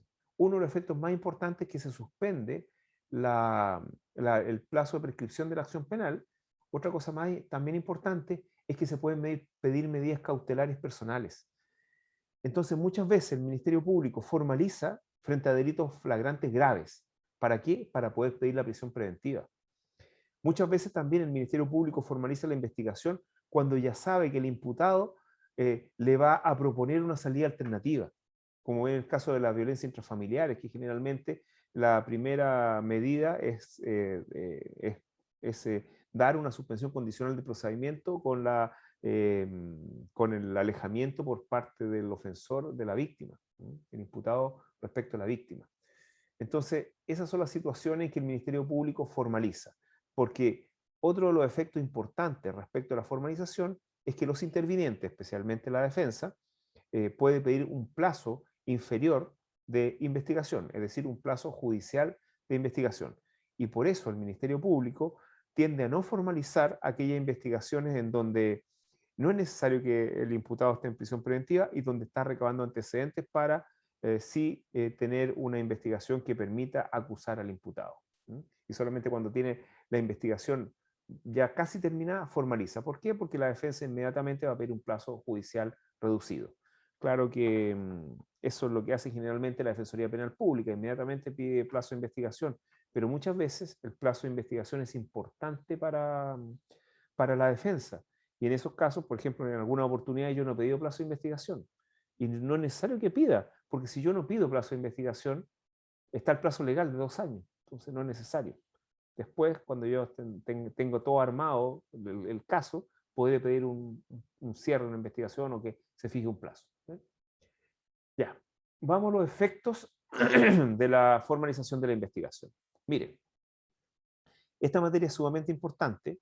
Los efectos de la formalización de la investigación están en el artículo 232. Y los que señala el 232 son 3 efectos. El primer efecto es que se suspende el plazo de prescripción de la acción penal. Se suspende. Ahora, ustedes me dirán, pucha, depender de una actuación del Ministerio Público que va a velar solamente por sus intereses y no quizás por los intereses de la víctima, implicaría dejar en manos del ente, completamente en manos del ente persecutor, la prescripción de los delitos. Y en este caso la Corte Suprema ha indicado que la interposición de una querella también suspende el plazo de prescripción de la acción penal. Ahí tienen otra importancia del rol del querellante en el proceso penal. En segundo lugar, comienza a contarse el plazo de investigación, que es máximo 2 años, y puede pedirse un plazo menor al juez de garantía, por parte generalmente de la defensa del imputado. Y por último, el Ministerio Público le cesa la facultad de archivar provisionalmente la investigación. Esos son los efectos que están en el artículo 233, perdón, parece que dije 232 antes, es 233 del Código Procesal Penal. Ahora, fuera de los efectos que están en el 233, es más efectos. Por ejemplo, que conforme al artículo 139 y siguientes se pueden pedir medidas cautelares personales. También se pueden promover, después de la formalización de la investigación, la salida alternativa. Se puede solicitar juicio inmediato, se puede rendir prueba anticipada, el imputado puede pedir declarar judicialmente, y se puede pedir una ampliación de plazo de investigación también. O sea, plazo de investigación se puede pedir. Ahora, respecto de la formalización de la investigación, yo les dije que la facultad de formalizar la investigación es una facultad discrecional. Y hay diferencias entre facultad discrecional o ejercer una facultad de manera discrecional y ejercerla de manera arbitraria. Todo ente público, obviamente, empezando con los jueces, le está prohibida la arbitrariedad. Al Ministerio Público también le está prohibida la arbitrariedad.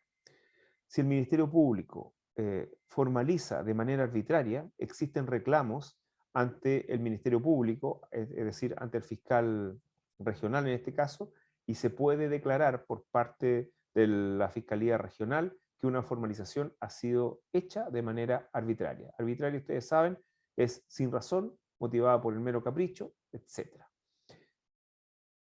Obviamente nunca va a existir una declaración así, porque una declaración por parte de la Fiscalía Regional, en cuanto ha sido hecha una formalización de manera arbitraria, implicaría inmediatamente la presentación de una demanda civil e incluso contra el Ministerio Público. Entonces es muy difícil que el fiscal regional declare que una formalización ha sido arbitraria. Don Roberto. Profesor, en el caso de cuando dice que se puede rendir la prueba de manera anticipada, ¿esa prueba se presenta ante el Ministerio Público o se tiene que pedir una audiencia de juicio para que sepa para que conozca el tribunal?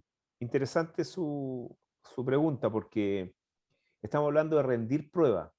Lo que uno hace en el Ministerio Público no es rendir prueba, es aportar antecedentes. Cuando hablamos de rendir prueba, estamos hablando de prueba que sea, que pueda ser tomada en cuenta en un juicio.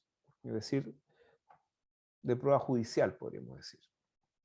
Ahora, una vez que se formaliza la investigación, es posible para las partes, bueno, para los intervinientes, hablemos de intervinientes porque todavía no hay partes en la investigación, que puedan rendir prueba anticipada ante el juez de garantía. Ante el juez de garantía. No sé si ustedes se acuerdan, hace bastante años, deben ser por lo menos 5 años, que un equipo de un canal de televisión perdón, estaba haciendo una grabación cerca del Metro Salvador. Y justo captó en ese momento como una persona, como un imputado, una persona, le quitaba sus pertenencias a un turista italiano. Lo estaba robando. Y grabaron el robo. No sé si se acuerdan. ¿No? Si no se acuerdan, bueno, fue así. Ese turista italiano, como era un turista, se iba luego de Chile. Entonces, ¿qué hizo el Ministerio Público? El Ministerio Público formalizó la investigación e inmediatamente pidió que el turista italiano declarara como víctima. Y esa declaración se produjo en una audiencia especial ante el juez de garantía y se grabó.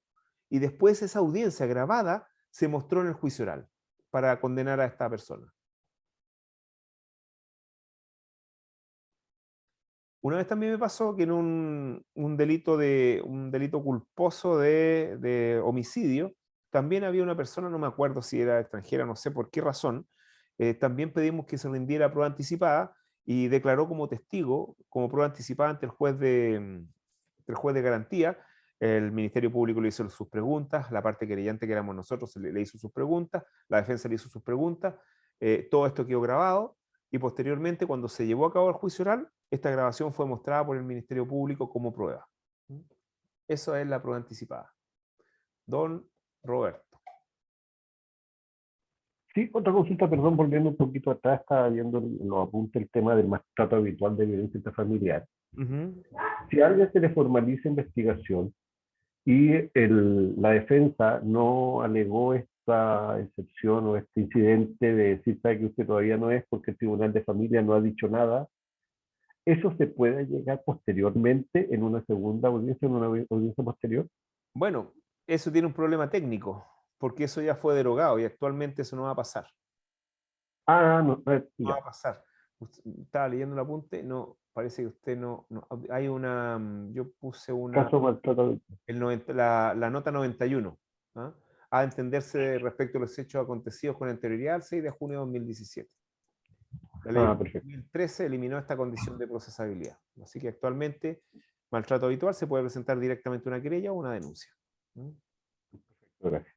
¿Ya? Ok. A ver. ¿Alguna consulta, alguna duda hasta ahora? ¿No? Ya, esta clase ha sido, creo que bien fructífera porque hemos avanzado harto. A ver, déjenme si podemos terminar la formalización. Sí, vamos a terminar la formalización y vamos a concluir la clase. Ya. ¿Qué nos queda? Nos queda el desarrollo de la audiencia de formalización. A ver, vamos al desarrollo. Bueno, la audiencia de formalización lo que primero exige es la concurrencia de ciertos intervinientes cuya presencia es obligatoria, so pena de nulidad. ¿Qué hace entonces el juez de garantía frente a esta audiencia? Lo primero que hace es constatar que estén los intervinientes que deben estar en la audiencia. Primero, ¿quién tiene que estar? El imputado. Si no está el imputado, no se puede hacer la audiencia. Segundo, ¿quién debe estar? El defensor. Si no está el defensor, se declara abandonada la defensa y se designa un defensor penal público. Ese tendrá que suspender la audiencia si es que es complicada la audiencia o le dará un tiempo para que se estudie los antecedentes del nuevo defensor. Y tiene que estar el acusador, es decir, el Ministerio Público. El querellante no es necesario que esté. Una vez que están todos los intervinientes ya individualizados, los que tienen que estar, el Ministerio Público, como es la petición del Ministerio Público, relata los hechos respecto de los cuales está siendo investigado el imputado y le da la calificación jurídica en cuanto a grado de desarrollo, grado de participación. Bueno, y obviamente la calificación de determinado delito. Una vez que ocurre esto, se le da la palabra al imputado. ¿Para qué? Se le hace una pregunta por parte del juez de garantía. La pregunta es si entendió los hechos que relató el fiscal. No si son ciertos o si están deformados, no, si entendió. Y si entendió, posteriormente se le pregunta a la defensa si es que tiene que hacer alguna acotación, si es que tiene que hacer alguna observación. Y ahí puede decir, los hechos no fueron así, etc. Una vez que ocurre esto, se acabó la audiencia de formalización y en cascada siguen otras audiencias pequeñas dentro de la audiencia de formalización u otras peticiones dentro de la audiencia de formalización que son la discusión acerca del plazo de investigación y la discusión acerca de las medidas cautelares que se le van a aplicar al imputado. E incluso podría también discutirse la posibilidad de una salida alternativa, ya sea un acuerdo reparatorio, si es que está la víctima, o una suspensión condicional del procedimiento, o incluso un juicio inmediato, ¿no? Son varias cosas que se discuten una vez que es formalizada la investigación. Don Leopoldo. Profesor, solo una duda respecto a la formalización. Dice que tiene que estar presente el inculpado. En este caso, a propósito de la... ¿Perdón? El imputado. Sí, perdón, el imputado. A propósito del estado de pandemia que están haciendo las audiencias vía Zoom, ¿el imputado tiene que estar presencialmente en la sala frente al juez o puede ser vía Zoom? Virtual, se están haciendo virtuales actualmente y no hay ningún problema. He tenido formalizaciones virtuales. Sí, bien. Ningún problema. Eso quería saber. De hecho, la justicia penal ha actuado bastante bien. O sea, digamos, dentro de todo lo que ha pasado, digamos que la justicia laboral, la justicia de familia y la justicia penal han pasado todos los tests. Y ahora nos damos cuenta de que la justicia civil realmente necesita una reforma porque es la única justicia que ha estado paralizada durante este tiempo de pandemia, casi paralizada. De hecho, casi los únicos juicios que se mueven son los juicios especiales, que son juicios sumarios o sumarios modificados, que en base a audiencia. Entonces pueden desarrollarse en base a audiencias virtuales. Igual, bueno, igual la ley de tramitación electrónica también ha servido bastante, pero ha servido hasta el periodo de prueba. Ya. ¿Estamos ok? ¿Alguna duda, alguna consulta? La formalización de la investigación es una materia sumamente importante porque de ella se siguen muchas consecuencias, como ustedes ya han visto. Así que ojo con esto. Ya. ¿Duda, consulta? Profesor, Sí. estaba leyendo, bueno, en el apunte, dice que no es necesario que la víctima y, bueno, que la No víctima y querellante no necesariamente. son, No son necesarios. claro, pero dice que como la ley le da el derecho a concurrir, omitir la citación podría acarrear la nulidad de la misma. ¿Qué Sí, pasa en el caso? ojo, yo lo que estoy diciendo con eso es que es un derecho de ellos asistir. Si es que ellos no son citados, podría caer la audiencia, podría no hacerse o caer, porque ellos tienen derecho a asistir, y si no fueron citados, se les está conculcando ese derecho. ¿Qué pasa en el caso del mismo caso que... Se hace. ¿Cómo, perdón? Si están citados la víctima y el querellante y no van, se hace la audiencia sin ninguna consecuencia posterior. Ah, perfecto. No es nula. Ya. Don Leopoldo. Sí, profesor, usted señaló que posterior a la formalización se podría llegar a un acuerdo reparatorio, suspensión condicional. Si es que la víctima no concurre con abogado, puede ser una causa, una determinante para que el juez de garantía no permita que se llegue a ese tipo de acuerdo. No, por el contrario, la asesoría letrada de la víctima no es obligatoria. Solamente la asesoría letrada de respecto al imputado es obligatorio. Perfecto. Así es.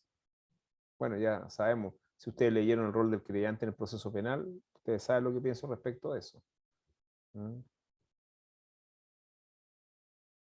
Hay una simetría ahí. Bueno, yo creo que esta ha sido una clase bastante fructífera y la próxima clase vamos a ver el cierre o conclusión de la investigación. Después del cierre y conclusión de la investigación, vamos a empezar a revisar la etapa intermedia y el juicio oral. Yo creo que la etapa intermedia la podemos hacer en una clase sin ningún problema y el juicio oral quizás nos va a llevar el resto de las clases y los recursos una clase también. Igual, de todas formas, voy a hacer cápsulas respecto a las cosas importantes y las voy subiendo, cápsulas de 5 o 10 minutos y las voy subiendo a la página, al canal. ¿Ya? Don Roberto. Sí, solo una consulta respecto de una vez que termina, ¿cierto?, la audiencia de formalización, la Fiscalía puede pedir una serie de cosas, ¿cierto? Y en la defensa igual. Aquí aparecen 3 en el apunte. ¿Son esas 3 o son esas y otras más? Por ejemplo, dice la Fiscalía podrá promover suspensión condicional, pedir medida de cautelar personal, pedir un plazo de investigación. ¿Sí? ¿Son esas 3 taxativamente o hay algunas más? Todas las demás que aparecen enumeradas, como por ejemplo pedir bueno, medidas cautelares, pedir juicio inmediato, prueba anticipada, todas esas cosas. Ah, ya, perfecto. Todo eso, todo Ya. eso. Es decir, cuando yo le pregunte las consecuencias de la formalización de la investigación, no son solamente las 3 que aparecen en el 233 del código, son más. Son más. Bueno, entonces, para la próxima clase lo que vamos a revisar es el cierre o conclusión de la investigación. Si no tiene ninguna duda, nos estaríamos retirando, ¿no? Don Rolando, ¿alguien tiene alguna duda o consulta? No, por mi parte no, no. ¿No? no, Ya, pero todo muy claro. No, profesor, ya. muchas gracias. Entonces, muy buenas noches. ¿Ah? Espero Buenas que noches. descansen. Buenas noches, profesor, que descanse. Buenas Buenas noches, noches, igual profesor. usted, don Buenas Ricardo. noches, profesor. Gracias. Ya. Buenas noches, profe. Buenas noches, que estén muy bien. Chao. Igualmente. Adiós. Chao.